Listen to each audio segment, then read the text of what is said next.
Hi guys, welcome to Venkat GK Tamil channel. நம்ம தொடர்ந்து அஸ்ட்ராலஜியை பற்றி பார்த்துட்டு வரோம் நம்ம சேனலில். அதை தொடர்ந்து இன்றைக்கி என்ன பார்க்க போகிறோம் அப்படின்னா 27 நட்சத்திரங்களுக்குரிய முருகர் கோயில் என்னென்ன அப்படின்றத பார்க்க போகிறோம். அவரை நீங்கள் வணங்குனீங்க அப்படின்னா உங்களுக்கான பலன் என்னென்ன அப்படின்றத பார்க்க போகிறோம். வாங்க பார்க்கலாம். முதல் நட்சத்திரம் பார்த்திங்கன்னா அஸ்வினி நட்சத்திரம், கோவில் பழமலை முருகன். இவர் எங்கே இருப்பாருன்னு பார்த்தீங்கன்னா பழமலை என்ற இடத்துல இருப்பார். இவரை நீங்கள் வணங்குனீங்க அப்படின்னா ஆரோக்கியம் என்பது உடல் மனம் ரெண்டுத்தையும் தருவார். மற்றும் அதோடு இல்லாமல் புத்திசாலித்தனம், அது ஒரு ப்ராப்ளமை சால்வ் பண்ணுறதா இருக்கட்டும், படிப்பில் இருக்கட்டும், இல்லை ஒரு தொழில் பிஸ்னஸ் பண்ணுறாங்கன்னா எல்லாத்துலேயுமே ஒரு புத்திசாலித்தனத்தை கொடுப்பாங்க. இரண்டாவது நட்சத்திரம் பரணி நட்சத்திரம், கோவில் பழமலை முருகர் கோயில். இவர் எங்கே இருக்காருன்னு பார்த்தீங்கன்னா திருவண்ணாமலையில் இருக்காங்க. இவரை நீங்கள் வணங்குனீங்க அப்படின்னா தீர்காயுசை கொடுப்பாங்க. அதோடு இல்லாமல் உறுதியான மனநிலை, ஒரு முடிவு எடுக்கிறீங்க அப்படின்னா அந்த முடிவில் உறுதியை தருவாங்க. ஒரு விஷயத்தை செய்யணும் இல்லை ஒரு விஷயத்தை கன்வே பண்ணணும் அப்படின்னா அதற்கான மனதிடத்தையும் எப்பேற்பட்ட ப்ராப்ளம் வந்தாலும் அதை தாண்டி போகிற மன உறுதியை கொடுப்பாங்க. மூன்றாவது நட்சத்திரம் கார்த்திகை நட்சத்திரம், கோவில் திருப்பரங்குன்றத்தில் உள்ள முருகன் கோவில்.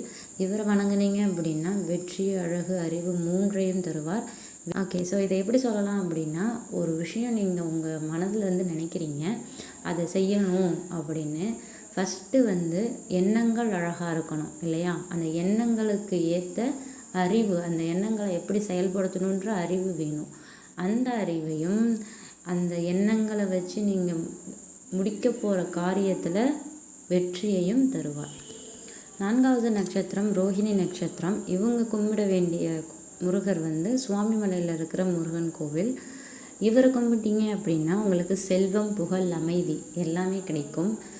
மனதில் அமைதி இருந்தாலே செல்வம், புகழ் எல்லாமே தேடி வரும்.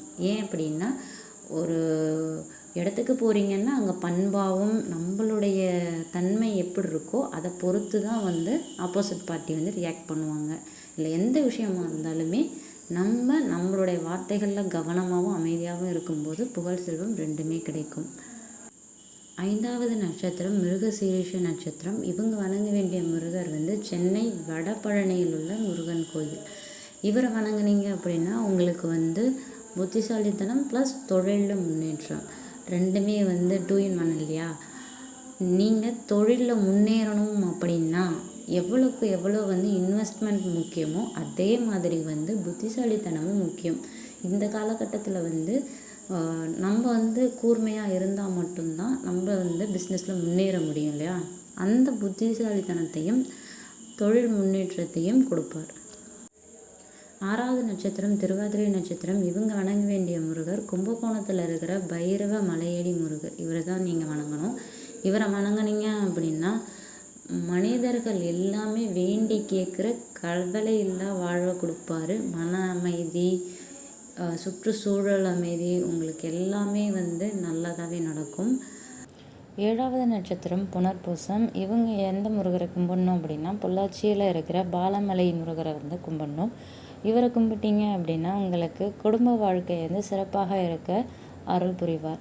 குடும்பம் அப்படின்னு பார்த்திங்கன்னா தந்தை மகன், தந்தை மகள், ஹஸ்பண்ட் அண்ட் ஒய்ஃப் யாராக இருந்தாலும் எல்லாருடைய லைஃப்லேயும் இருக்கிற தடைகளை நீக்கி எல்லா விதமான சகல சௌபாக்கியங்களையும் கொடுப்பாங்க.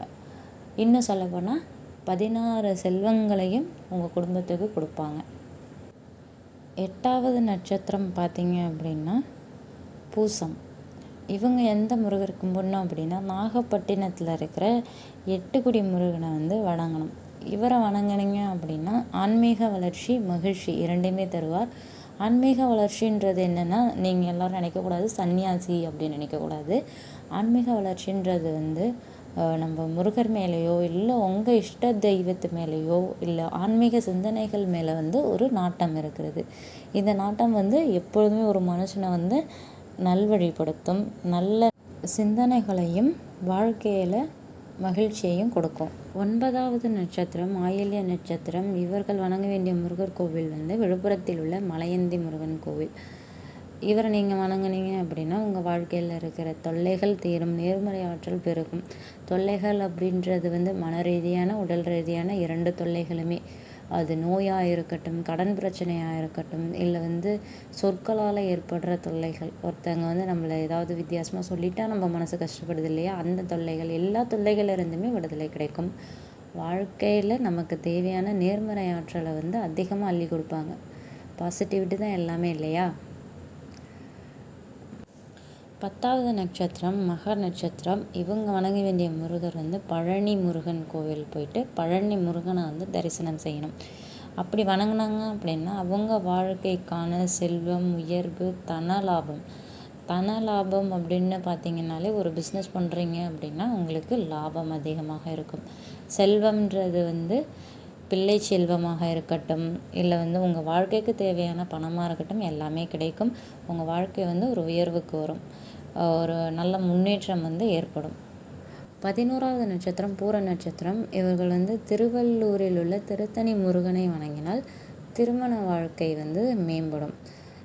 சில சின்ன சின்ன பிரச்சனைகள் இருக்குது, இல்லை அது தேர்ட் பர்சனால் இருக்குது, இல்லை நம்ம வந்து நமக்குள்ளேயே இருக்குது அப்படின்னா எல்லாமே வந்து சரியாகும். உங்களுடைய திருமண வாழ்க்கை வந்து மேம்படும். 12வது நட்சத்திரம் உத்திர நட்சத்திரம். இவர்கள் வந்து திருச்சியில் இருக்க குன்றுக்கால் முருகனை வந்து வணங்கினா அவங்களுக்கு வந்து கல்வியையும் கலையையும் தருவாங்க. 13வது நட்சத்திரம் பார்த்தீங்க அப்படின்னா அஷ்ட நட்சத்திரம். இவங்க மயிலாடுதுறையில் இருக்கிற திருவேங்காட்டு முருகனை தரிசித்தா அவங்களுக்கு வந்து தொழிலையும் வாழ்க்கை தொழில் 2த்துலேயும் வர பிரச்சனைகளையும் தீர்த்து நல்ல முன்னேற்றத்தை தருவாங்க. 14வது நட்சத்திரம் சித்திர நட்சத்திரம். இவர்கள் வந்து மதுரையில் இருக்கிற திருப்பரங்குன்றம் முருகரை வணங்கினால் உடல் வலிமையையும் நம்பிக்கை, செல்வாக்கு இவை அனைத்தையும் தருவாங்க. நம்பிக்கைன்றது வந்து நம்ம அடுத்தவங்க மேலே வைக்கிறது, அடுத்தவங்க நம்ம மேலே வைக்கிறது. அது பணமாக இருக்கலாம், பொருளாக இருக்கலாம், சொல்லாக இருக்கலாம். 15வது நட்சத்திரம் சுவாதி நட்சத்திரம். இவர்கள் வந்து கோவையில் இருக்கிற குகையந்தி பக்தவட்சலம் அப்படின்ற கோயிலில் இருக்கிற முருகரை வந்து வணங்கலாம். அப்படி வணங்கினாங்க அப்படின்னா ஆன்மீக முன்னேற்றத்தை தருவாங்க. ஆன்மீக முன்னேற்றம் அப்படின்னா என்னென்னா, நம்ம வந்து சுய ஒழுக்கம் அப்படின்றது வந்து ஆன்மீகத்திலே இருக்குது. நீங்கள் வந்து டெய்லி இத்தனை மணிக்கு எழுந்திரிக்கணும், இதை பண்ணணும், இந்த மந்திரங்களை சொல்லணும், எல்லாமே வந்து ஒரு டிசிப்ளின்டு ஒரு ஆக்டிவிட்டி. இது எல்லாமே வந்து உங்களுக்கு இவங்களை வணங்கும்போது கிடைக்கும். 16வது நட்சத்திரம் விசாக நட்சத்திரம். இவங்க வந்து சிவகங்கையில் இருக்கிற குன்றக்குடி முருகனை வணங்கினால் கல்வி மற்றும் கலையில் வந்து வளர்ச்சியாக தருவாங்க. அது வந்து தொழில் சார்ந்த படிப்பாக இருக்கலாம், இல்லை வந்து பரதநாட்டியம், இல்லை அந்த மாதிரி டான்ஸ் அந்த மாதிரி இருக்கலாம்.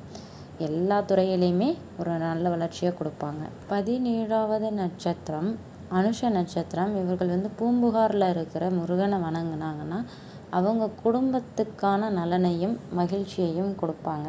குடும்ப நலன் அப்படின்றது போத் மனசு ப்ளஸ் ஃபிசிக்கல் 2மே வந்து நேர்கோட்டில் வச்சுருப்பாங்க. 18வது நட்சத்திரம் கேட்டை நட்சத்திரம். இவர்கள் வந்து கோயம்புத்தூரில் இருக்கிற மருதமலை முருகனை வணங்கினாங்க அப்படின்னா அவங்க வாழ்க்கையில் இந்நாள் வரையும் இருந்த எல்லா கடன் பிரச்சனைகளையும் தீர்ந்து நல்ல முன்னேற்றம் அடைவார்கள். 19வது நட்சத்திரம் பார்த்தீங்க அப்படின்னா மூல நட்சத்திரம். இவர்கள் வந்து திருவண்ணாமலையில் இருக்கிற முருகரை தரிசித்தாங்க அப்படின்னா மன உறுதி, எதையும் செய்யும் ஆற்றல் வந்து கிடைக்கும். 20வது நட்சத்திரம் பூராட நட்சத்திரம். இவங்க வந்து திருச்சியில் இருக்கிற வீராளிமலை முருகனை வணங்கினாங்க அப்படின்னா குடும்ப நல்லிணக்கத்தை கொடுப்பார். Hi guys. ஸோ இதில் வந்து நான் 20 நட்சத்திரங்களுக்கான முருகர் கோயில்களும் பலன்களும் மட்டும்தான் கொடுத்துருக்கேன். நெக்ஸ்ட் பார்ட்டில் வந்து அதர் 7 நட்சத்திரங்களுக்கான முருகர் கோயில்களையும் அவர்களை வணங்கினா என்ன பலன் கிடைக்கும்ன்றதை கொடுக்குறேன். இந்த வீடியோ பிடிச்சிருந்ததுன்னா லைக் பண்ணுங்கள், ஷேர் பண்ணுங்கள், கமெண்ட் பண்ணுங்கள், மறக்காமல் சப்ஸ்கிரைப் பண்ணுங்கள். நெக்ஸ்ட் பார்ட் வீடியோவில் பார்க்கலாம். பாய்.